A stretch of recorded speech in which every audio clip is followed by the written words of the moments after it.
Hello everyone, welcome back. If you haven't been here before, my name is Debbie and I read a lot of books. Today I have books 2 and 3 of The Unconventional Agent Beaufont, which is Paris Beaufont after he has graduated from Fairy Godmother College. Obviously I started book 1, I talked about that with you maybe a few weeks ago at this point, and so yeah, I've now completed books 2 and 3 and I've started book 4.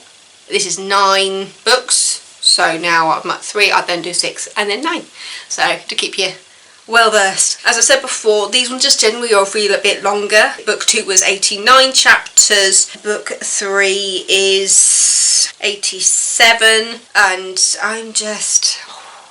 I am enjoying it. It's so fun to see this universe turned into a bit of a corporate one, with her being in the FGA, the Fairy Godmother Agency, which is just a high-rise in New York. It's completely taken you out of this kind of magical land of the Fairy Godmother College, which, you know, you can only get to by a portal. Only certain people can actually go there because they have to be fairies and godmothers and all the rest of it.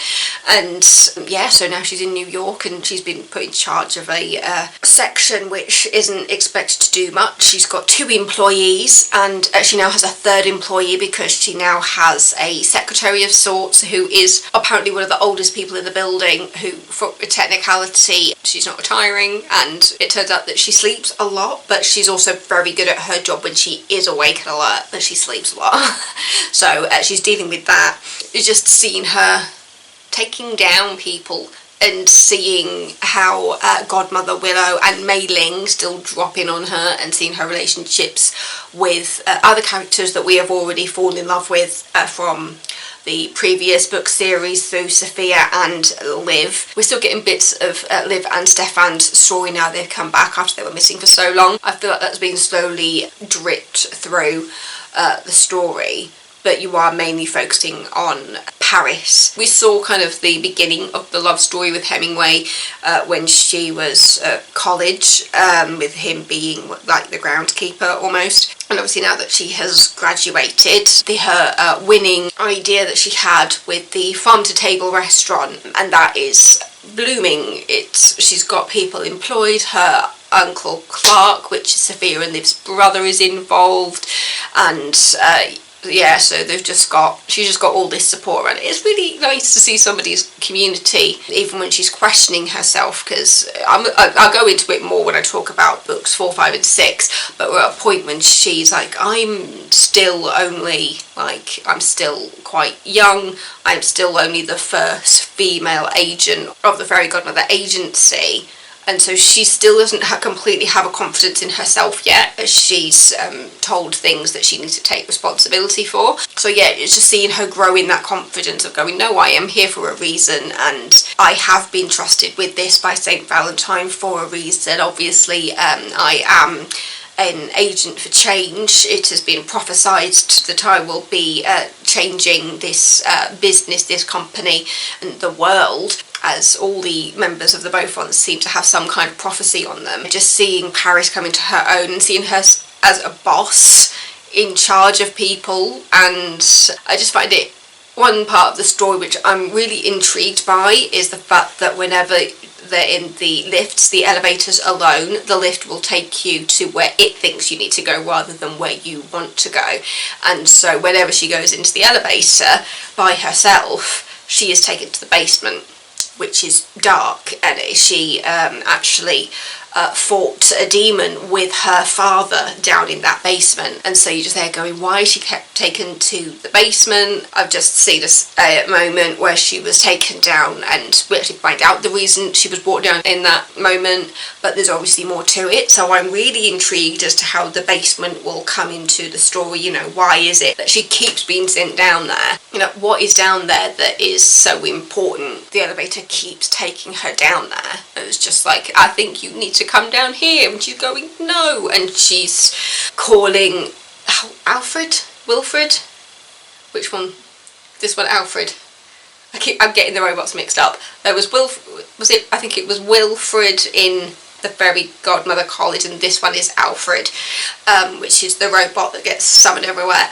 And so she summons him into the lift when she realises she's by herself to avoid being taken down to the basement, but every so often it happens that she forgets and she's just like, oh no, I'm being taken somewhere else. But yeah, so I'm really intrigued where that storyline is going to go as to how the basement is important. At this point, going into book 3, she's been sent on a mission because she has no funding. Like, they refuse to give her funding for her department. They're just like, this is something that, yeah, like, there's only so much you can do, but ultimately it's a business and you do need money to survive and to be able to do certain things. And so Paris is just there going, I don't want to rely on the finance department of this company. I want to find an independent source which will fund my department, because also magic isn't allocated, and so she allocates her own magic to her employees. So like, she'll fill up like a jar with her own magic. It depletes her own reserves, but she has infinite amount of magic within her that she can allocate to her employees to be able to do things. Like, but there's only so far they can go with the magic. They do also need money to be able to keep this side of the business afloat. So and the department afloat. So yeah, just seeing her trying to figure out the source of that money. She's been sent on a bit of a hunt, basically, because there's Subner, who is the assistant to Father Time. Apparently he has a brother called Subfar, and she's been told that she needs to find Subfar because he will help in regards to sourcing money for her department. But also in the process of finding Subfar, she also needs to find Sherlock Holmes. So over books 2 and 3 you saw her searching for Sherlock Holmes, and through that you also see her searching for Watson, because she's there going, well, Watson will know where Sherlock is, or have an idea about how to find Sherlock. And it sounds completely bonkers to talk about, but yeah, so she did a hunt for Harry. You gonna come sit on me for a bit? Ugh. I know you like sitting on me when I can't go anywhere. Coming up? Oh, you're a bit damp. You're not going to nibble my toes, are you?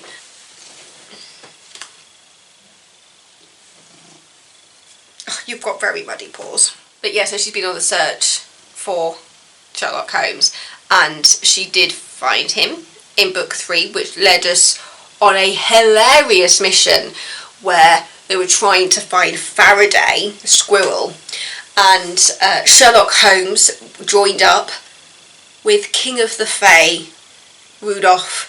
Yeah, seeing Sherlock Holmes with Rudolph was the team that I did not know I needed in my life. It was so funny, hilarious. And going into book 4, we're seeing those two team up again, and it's the partnership we never knew we needed, but I'm here for it. And Sherlock realises that Rudolph is actually smart in his own way and will lead him to answers he never thought he could get. But yeah, it's just the way that Sherlock is lured out of the shadows is with a murder mystery, and who better than to put at the subject of a murder mystery? Raimi. The man who can't die easily. But yeah, I really loved the storyline there. We're just like, what can we do to get Sherlock Holmes out of the shadows? And Watson says a good murder mystery will lure him out. If you can almost create the impossible murder mystery, he will come out of the shadows to solve it. And when Sherlock does turn up, he's just like, I know you did this to lure me out, but I still want to solve this puzzle. And so that's a really, really nice little section, tapping into the murder mystery side that I love so much. Yeah, so we're just seeing Paris at this point grappling with her confidence a little bit, and so it'll be interesting to see that come out as she looks to her seniors, essentially, and says, but I'm just a little girl. And they're just going, no, you work here for a reason. We employed you here for a reason, and we think you are good, and we think you're good at your job, and, you know, this is your responsibility. I don't know what to do. I need an adult. I am an adult. I need an adult, or you're an adult! And she's told that by, obviously, her bosses, and St. Valentine, and also by Mother Nature, Mama Jamba and Father Time, and they're just like, yeah, you need to trust yourself, essentially. So it's, yeah, it'll be fun to watch her confidence grow as she trusts her instincts more, and she bonds to her wand weapon, because she doesn't actually need a wand, being part fairy, part magician with demon blood, so that she is with Subna, I almost call him Subfar. She hasn't found Subfar yet. Subna, who is the assistant to Father Time and also a weapons expert. He's just there going, if you're going to have anything, it needs to be something very special. And so, like Sophia and Liv, she needs to bond with this weapon of choice. So, yeah, that's part of her trust and confidence, knowing when she has bonded with her wand, essentially. But, yeah, I have a pussycat. Can you see? He likes just sitting on me. I think I might be here for a while. But yeah, I started book 4 and we're still trying to find, well, we found Sherlock at this point. We've had a whole story with Sherlock and Rudolph, King of the Fae, and we're getting another one now that they've been teamed up. And then you've also got Faraday, who's trying to understand the mysteries of the 26th floor, I think it is, which nobody should be able to access. But he's starting to uncover some of those mysteries. So, got a lot to pack in the next 6 books. It's going to be a fun one. But yeah, so if you are reading along with me, you can talk to me in the comments about what your thoughts are on the books so far.